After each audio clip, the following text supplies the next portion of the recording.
Saya record dulu supaya nanti bisa nampil di YouTube. Ya, di menu chat. Saya udah nulis informatika adalah bidang ilmu mengenai studi, perancangan, dan pembuatan sistem komputasi. Prinsip-prinsip dasar yang menjadi dasar perancangan tersebut. Landasan berpikir untuk belajar informatika dinamakan berpikir komputasional atau computational thinking. Jadi di sini nih computational thinking ini yang penting. Terus berpikir komputasional ini merupakan suatu kerangka dan proses berpikir yang mencakup perangkat keras, perangkat lunak, dan menalar mengenai sistem dan persoalan. Modal berpikir atau thinking mode ini didukung dan dilengkapi dengan pengetahuan teoritis dan praktis serta teknik untuk menganalisis, memodelkan, dan menyelesaikan persoalan. Nah, itu ya. Jadi teman-teman hari ini kita diskusi aja. Ada pemandu Bu Maria, Pak Firman Aditya, penulis buku Informatika SD. Nah, jadi teman-teman mungkin ada yang mau ditanyakan, Pak Amran, Pak Harisa, Kurnia, Ibu Yuli, Pak Muhammad, Bu Itlia, Pak Yusmin, Pak Zaki, Zamani, Pak Ucu, Bu Deni, Pak Deni ya, Deni Dwi Adrian, Bu Sumiati, Bu Fatima, Pak Sunjono. Dipersilakan kalau ada yang ingin menyampaikan pertanyaan atau menyampaikan pengalaman. Kita diskusi aja. Ada? Silakan. Atau mungkin pengalaman dari Pak Firman dulu, pengalaman ngajar SD, sama Bu Maria ngajar SMP. Oke, saya dulu deh, Om Ya. Ya, kalau pengalaman saya sih ngajar SMP ya, dan SD. Kebetulan beberapa tahun ini saya PJJ-nya itu SD dan SMP. Dan memang di sekolah kami itu kan ini Om Jai, swasta ya, dan mereka kebetulan kerjasama gitu dengan lembaga, dan saya memang guru dari lembaga itu gitu. Dan memang di kita itu lebih ke ini, lebih ke IT-nya benar-benar gitu. Jadi anak-anak memang sudah diajarkan coding dari SD. Kebetulan saya juga penulis buku coding, jadi saya ngajar kebetulan kalau yang SD-nya itu kelas 1, 4, dan 5. Itu sudah coding full tuh, Om Jai. Jadi dari semester 1, semester 2, karena kan kendala dari kalau ngikutin silabus dan GBBP yang dibuat sendiri, karena dari kami itu membuat sendiri gitu, membuat sendiri perangkatnya, terus tidak menggunakan buku yang disediakan ya Om Jaya. Kita punya buku sendiri, jadi untuk kelas 1 sampai dengan untuk kelas 6, SMP juga begitu. Nah, untuk yang PJJ ini karena ini hal yang istimewa, jadi diserahkan ke guru masing-masing dan disesuaikan dengan siswa itu sendiri, keadaan siswa. Meskipun sekolah yang saya ajarkan itu adalah sekolah elit juga ya, di tengah kota gitu. Dimungkinkan semua anak tuh pasti punya laptop, tapi sebetulnya sih kita tidak berpikir demikian. Jadi perangkat yang digunakan itu bisa juga menggunakan HP.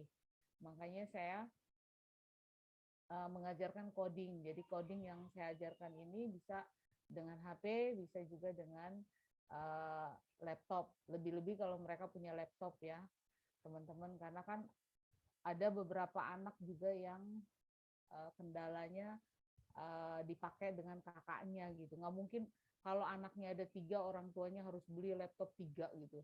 Luar biasa sekali. Laptop aja harganya berapa ya? Minimal itu 5. Coba bayangin kalau 3 anak aja itu yang standar itu udah 15 juta mereka harus keluar ya. Jadi kadang mereka gantian. Jadi kakaknya dulu yang pakai, nanti adiknya pakai tab atau pakai HP gitu. Nah, kita memang dari guru TIK mencari solusi supaya anak-anak tuh bisa bagaimana mereka belajar menyenangkan, meskipun sudah ada rancangan dari GBBP-nya ya, RPP, GBBP. Akhirnya untuk yang PJJ ini kita buat sendiri. Kita buat disesuaikan dengan keadaan. Seperti ini Om Jai, Merdeka Belajar. Jadi saya buat coding, jadi disesuaikan kelasnya masing-masing. Terus kalau untuk yang kelas kecil saya menggunakan Scratch Junior. Kalau yang kelas besar itu Scratch 3. Nah kalau di SMP, kalau kelas 7 saya masih menggunakan Scratch 3. Tapi untuk yang berikutnya, yang sekarang lagi ngetren umpamanya apa gitu, itu kita masukkan. Di kelas 8 juga mereka sudah belajar coding ya. Jadi kalau SMP tuh hampir seluruhnya juga coding gitu. Tapi disesuaikan dengan keadaan saat ini. Sehingga mereka fun gitu. Kalau di kelas 9-nya mereka sudah belajar HTML. Untuk yang semester 2-nya ya. Dasar-dasar HTML. Dan saya melihat bahwa kalau dengan PJJ ini banyak hal memang guru harus kreatif gitu. Kalau guru tidak kreatif, kasihan anak-anaknya. Selain saya juga buat video, bisa juga media pembelajarannya. Selain video, saya juga buat file, ya, langkah-langkahnya dengan gambar-gambar, file dimasukkan ke Google Classroom, ya seperti itu gitu. Jadi ada variasinya.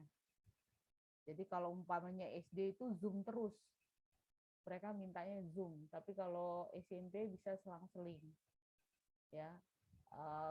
Kita kasih materinya di Google Classroom, terus minggu depannya Zoom. Kadang juga kita masuk Zoom sekaligus mengajar gitu, bisa juga seperti itu.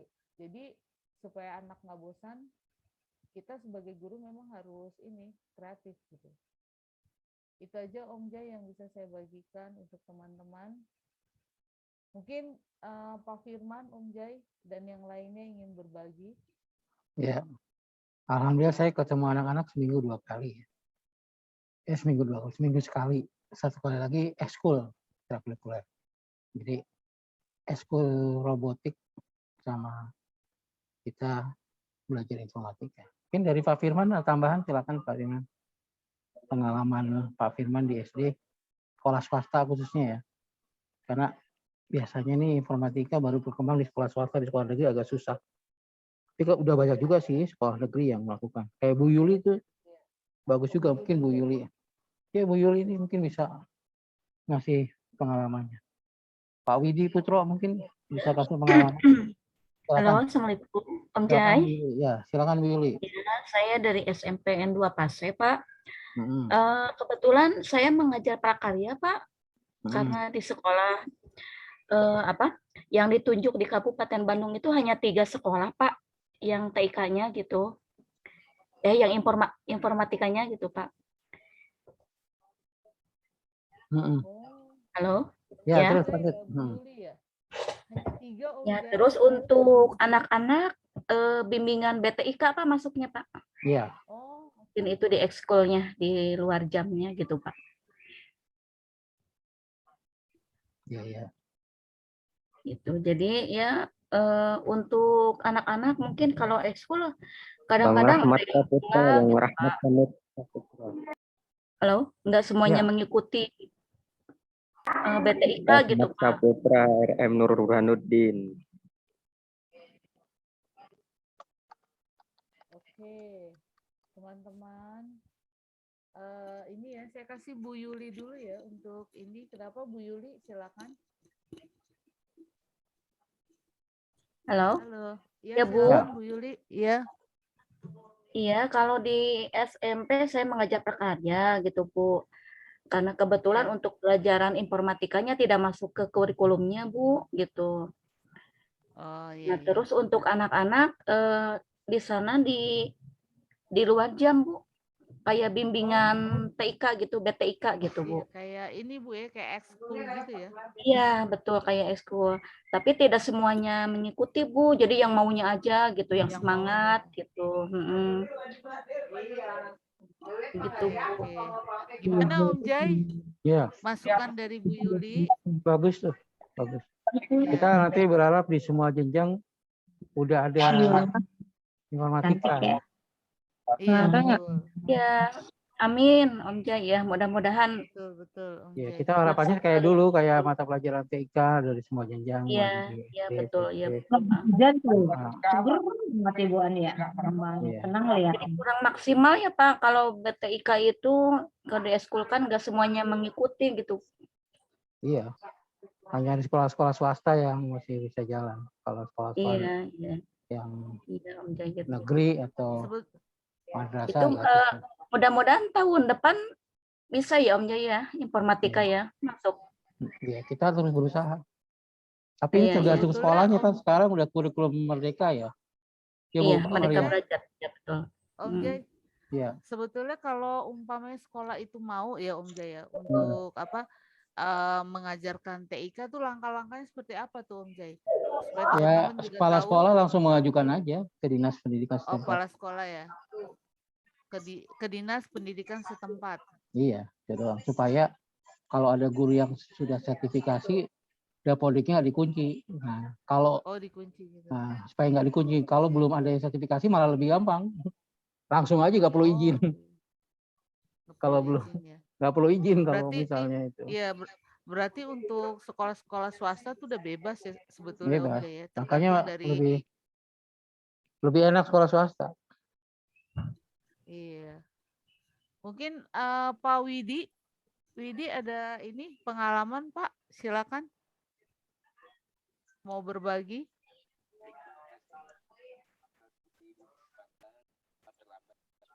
Belum keluar Pak suaranya. Belum kedengaran. Tanggung Senin masuk sampai Senin aja. Belum masih belum ya? Iya.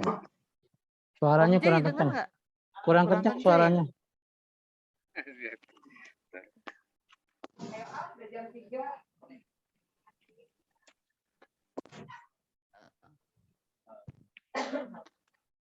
Jadi sudah masuk belum? Nah, Oh, oke. sudah Pak. Sudah masuk. Pak. Sudah ya. Iya, Baik. sudah. Makasih. Mohon maaf bisa agak terlambat. Tapi alhamdulillah sih di sekolah saya di SMP 194 itu sudah ada TIK. Cuma memang masih dalam bentuk school.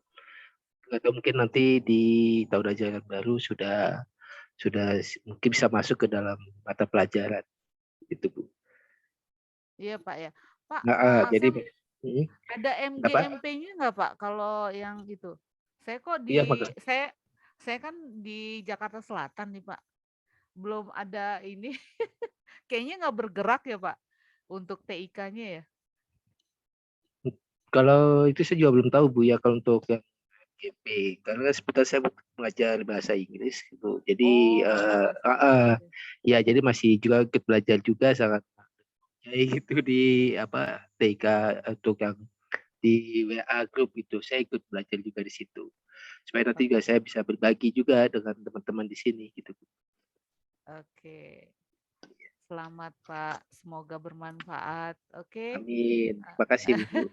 Iya Pak. Teman-teman kalau Pak nanti Widi. Zoom-nya keputus karena pakai gratisan, nanti pakai link yang sama ya, nyambungnya ya.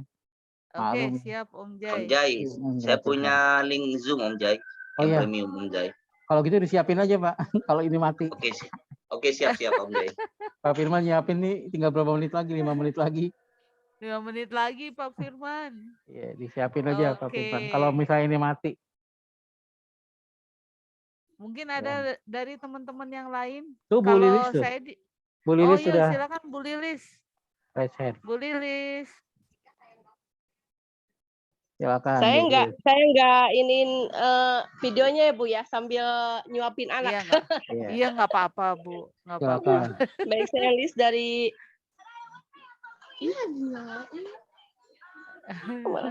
list dari Garut. Kebetulan apa namanya kepencet tadi. Kalau Nggak saya pakai ngajar Zoom. bahasa Indonesia. Iya Bu.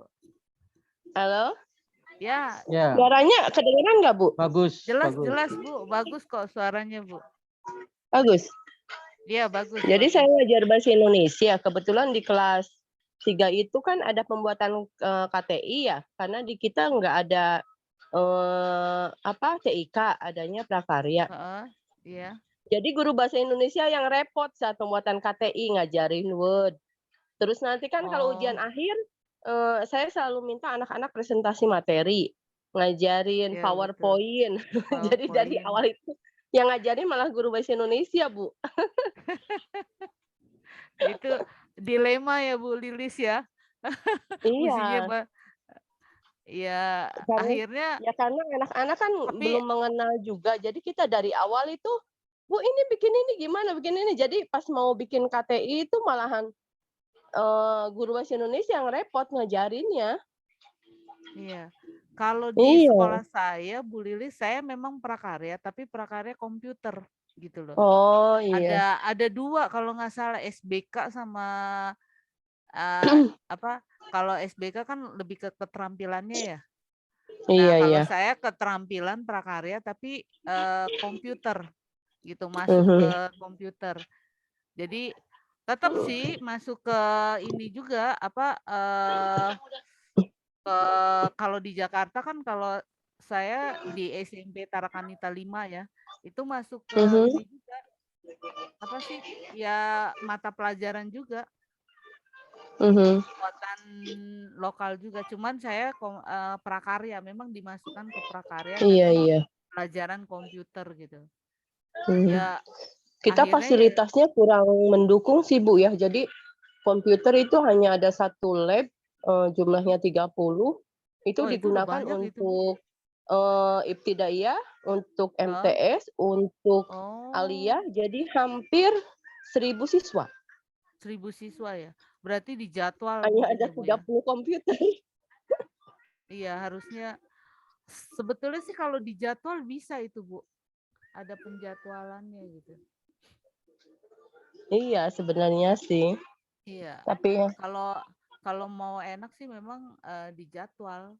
Umpamanya hari Senin tuh dari jam dia masuk ke ini. Kalau saya kan masuk ke intra nih, Bu, jam pelajaran intra kan. Jadi dari jam 7 itu ada jadwalnya kita. Umpamanya kelas berapa gitu. Atau apa tingkatan mana. Cuman kalau saya memang karena sekolahnya sudah up to date, jadi memang ini Bu, yang SD sendiri, TK sendiri, SMP juga sendiri, SMA sendiri, masing-masing memang punya lab. Iya. Enak kalau lab kayak gitu sih ya Bu ya. Kalau ini rame-rame. Memang kendalanya kalau rame-rame begitu Bu. Pembagian jadwalnya memang harus benar-benar ketat tuh. Pembagian jadwalnya. Dalam seminggu bisa full itu Bu. Apalagi semuanya ya. Sementara anak-anak seusia begitu lagi lumayan-lumayannya Bu. Jadi untuk perawatan, aduh anak-anak tuh lagi mencari jati diri lah ya. Iya benar. Jadi segala dioprek gitu. Kadang kita masalahnya begitu sih. Kalau di kita memang ini Bu, apa kayak saya kan komputer ya, memang anak-anaknya apalagi anak kelas 1 SD Bu. Kalau saya ngajar SD ya, itu cuman kita kasih ini peraturan gitu. Ada peraturannya di apa pintu. Kalau mau masuk ke ruang komputer tuh harus begini gitu. Jadi ada aturan-aturan mainnya yang memang mereka harus itu taati gitu. Sehingga ya meskipun mereka masih kecil, ya mereka nggak ini ya. Kalau kita kasih peraturan tuh mereka nggak apa?